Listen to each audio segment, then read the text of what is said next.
Seriously, though, we've heard a lot about extremism recently, a nastier, harsher atmosphere everywhere, more abuse and bother boy behavior, less friendliness and tolerance and respect for opponents. All right, but what we never hear about extremism is its advantages.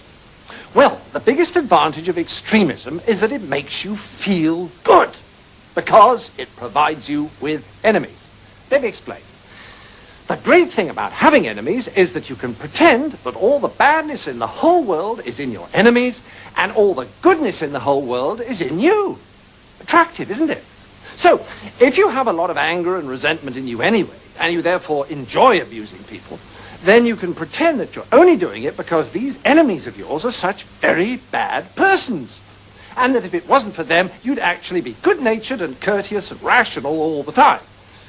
So, if you want to feel good, become an extremist. Okay, now you have a choice. If you join the hard left, they'll give you their list of authorized enemies. Almost all kinds of authority, especially the police, the city, Americans, judges, multinational corporations, public schools, furriers, newspaper owners, fox hunters, generals, class traitors, and, of course, moderates. Or, if you'd rather be an extremist on the hard right, no problem, fine, you still get a lovely list of enemies, only they're different ones. Noisy minority groups, unions, Russia, weirdos, demonstrators, welfare sponges, meddlesome clergy, peaceniks, the BBC, strikers, social workers, communists, and, of course, moderates.